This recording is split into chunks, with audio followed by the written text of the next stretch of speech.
Assalamualaikum warahmatullahi wabarakatuh. Perkenalkan, nama saya Dada Darmiati. Saya bekerja pada Biro Hukum dan HAM Provinsi Jawa Barat sebagai analis sumber daya manusia aparatur yang mempunyai tugas melaksanakan perumusan, analisis, evaluasi, pengembangan, asistensi, konsultasi, dan penyusunan saran kebijakan sesuai dengan peraturan perundang-undangan dan praktik SDM profesional yang mutakhir agar informasi jabatan akurat dan sesuai dengan kebutuhan organisasi. Berikut merupakan video demonstrasi penyuluhan anti korupsi. Assalamualaikum warahmatullahi wabarakatuh. Waalaikumsalam warahmatullahi wabarakatuh. Terima kasih rekan-rekan sudah menyempatkan waktunya untuk menghadiri sosialisasi perilaku korupsi dan risiko korupsi dalam menjalankan tugas sebagai ASN.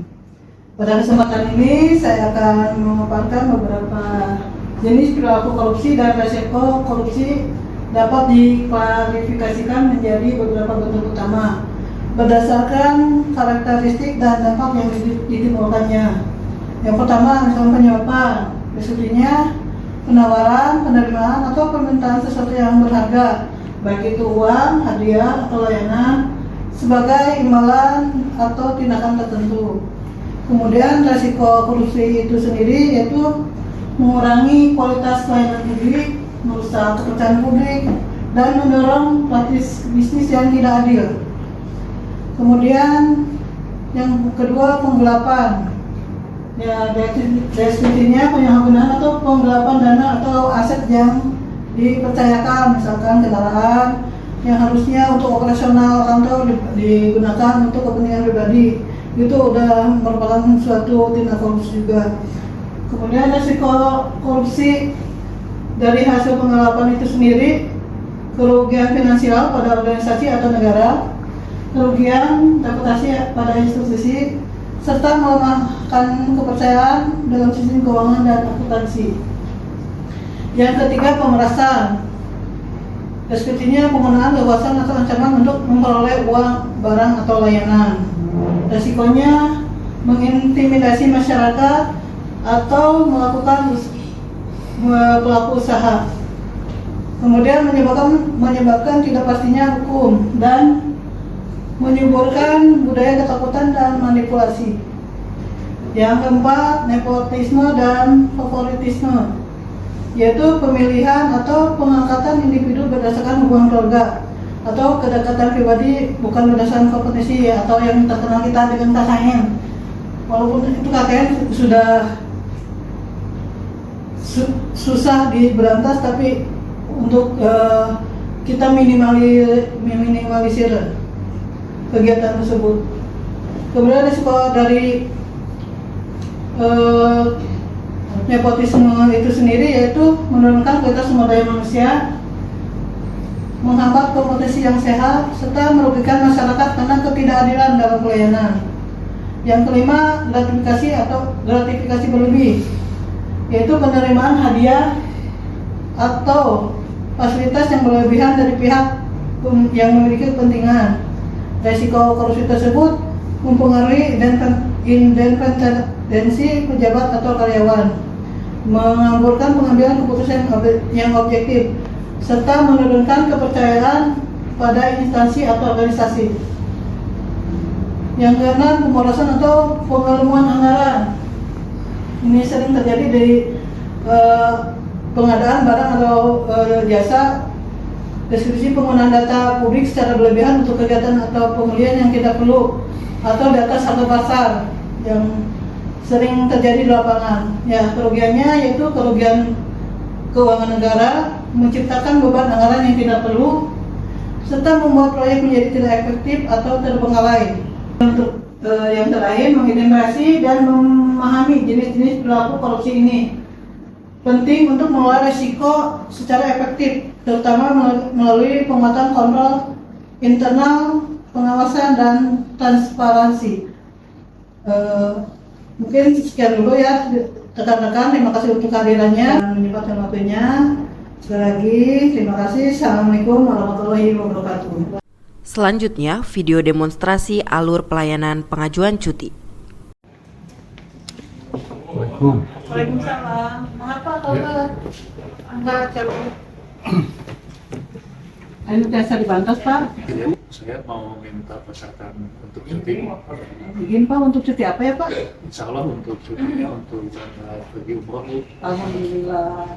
Ini ya Pak untuk cuti umroh kita ada dua sih sebenarnya. Bapak mau ngajuin cuti tahunan atau mau cuti besar. Nah saya cek dulu ya Pak Ya, untuk kuota cuti Bapak masih berapa hari lagi? Iya. Cuti Bapak masih banyak. Nanti saya ajuinnya untuk cuti tahunan aja ya Pak. Iya. Nah, untuk persyaratannya nanti saya buatkan ya Pak, Iya. form cutinya nanti Bapak isi, nanti diajukan lewat Sidebar ya Pak. Iya. Nah, nanti kalau udah ditetapkan sama Pak Karo, nanti saya minta filenya untuk diajukan di Kimau. Siap, Pak.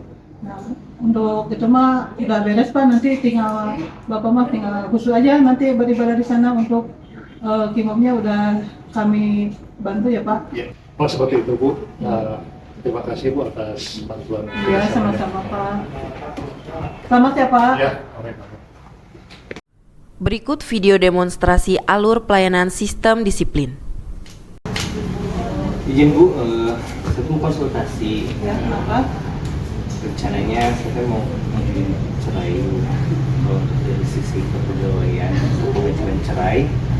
Kira-kira itu prosesnya berapa lama? Terus kemudian untuk kelengkapan persyaratan yang harus saya siapkan apa aja, mohon dibantu Bu. Baik, begini ya Pak. Untuk proses perceraian tergantung perceraiannya apakah Bapak yang menggugat atau istri yang membuat Bapak. Kalau Bapak yang menggugat, untuk persyaratannya ini ya Pak. Untuk yang pertama surat permohonan secara tertulis dari Pak Fahmi ke perangkat daerah ya. Kemudian surat keputusan pangkat terakhir Bapak untuk dilampirkan ya, fotokopi akta nikah yang tercatat secara Bapak juga dilampirkan, berita acara penasehat dari KUA ya Pak untuk dilampirkan juga. Terus ada nanti untuk persyaratan yang tadi saya sebutkan, kalau udah semuanya ada, nanti kami akan buat berita acaranya. Nah, setelah ada berita acara dari kita dari Biro Hukum, kemudian nanti dari BKD akan ada pemanggilan ke Bapak sama pacar Bapak untuk dibuatkan berita acara ya Pak. Di mana itu? Ya, nanti di BKD kalau berita acara dari kita udah beres ya Pak, nanti kita sampaikan ke BKD, kemudian BKD juga memanggil Bapak sama istri Bapak. Nah nanti untuk proses BKD mungkin akan kami dampingi Bapak sama istri Bapak. Nah nanti kalau udah ada izin dari BKD baru bisa Bapak mendaftar ke pengadilan agama ya Pak. Jadi sebelum ada rekomendasi dari BKD itu belum bisa memproses Belum. pengadilan? Iya belum Pak, karena untuk nanti di pengadilan yang pertama diminta mungkin dari BKD-nya, surat izin dari BKD itu persyaratan yang wajib dilampirkan di pengadilan. Mungkin untuk persyaratan yang tadi sudah disampaikan Bu Deda, itu juga saya siapkan dulu ya Bu. Terima kasih sudah dibantu, mohon dibantu sampai selesai. Sama-sama Pak, mudah-mudahan dapat jalan yang terbaik ya Pak. Selanjutnya, video demonstrasi alur prosedur pengajuan mutasi. Assalamualaikum Bu. Waalaikumsalam, selamat masuk ya. Terima kasih Ibu. Ada yang dapat saya bantu teh? Bu, mohon maaf sebelumnya izin mengganggu waktunya sebentar ya Bu ya. Saya ini mau konsul Bu. Jadi saya teh di Biro Hukum dan HAM ini kalau di total tuh udah 10 tahun. Saya masuk di sini dari CPNS sampai saya punya anak 2 Bu. Nah, saya ini teh merasa ingin mengembangkan kompetensi yang lain gitu Bu, bukan di bidang hukum aja. Rencananya saya ingin ke Dinas Pemuda dan Olahraga gitu Bu. Untuk prosesnya kalau mutasi gitu gimana ya Bu ya? Baik, ini ya Bu, saya akan jelaskan gimana persyaratan untuk Ibu dapat mutasi ke perangkat daerah yang lain ya Bu. Yang pertama-tama, Ibu siapkan NIAP PPK Ibu selama di sini dan NIAP PPK yang jabatan yang akan Ibu tuju di dinas olahraga ya. Nah, kemudian Ibu membuat surat permohonan mutasi dari pribadi ke instansi Biro Hukum ya. Nah, kemudian Ibu juga membuat surat permohonan mutasi ke dinas OPD yang Ibu tuju. Nah, kemudian kalau udah ada dari sana surat itu dan dari kita surat lolosnya, nah untuk selanjutnya dapat mengajukan persyaratan tersebut ke BKD. Nanti BKD yang memprosesnya Ibu. Nah, kemudian dari itu juga harus ada itu Ibu ngisi di siap jabar ya Bu, nanti di emutasi nanti Ibu itu aja isi emutasinya Bu ya. Apa aja yang dibutuhkan dilampirkan nanti di emutasi ya. Nanti ada pemberitahuan dari BKD Bu gimana selanjutnya Ibu. Dan Bu Kunta mau nanya satu kali lagi, kalau untuk penggunaan aplikasi emutasinya, karena saya belum pernah menggunakannya nih Bu, boleh nanti minta tolong dibantu nggak ya Bu untuk mendaftarkan mutasi itu? Ya boleh, nanti Ibu kalau persyaratannya udah ada boleh ke saya lagi ya Bu. Alhamdulillah, makasih banyak ya Bu. Iya sama-sama. Mohon maaf ngeganggu waktunya ini. Bapak sama-sama.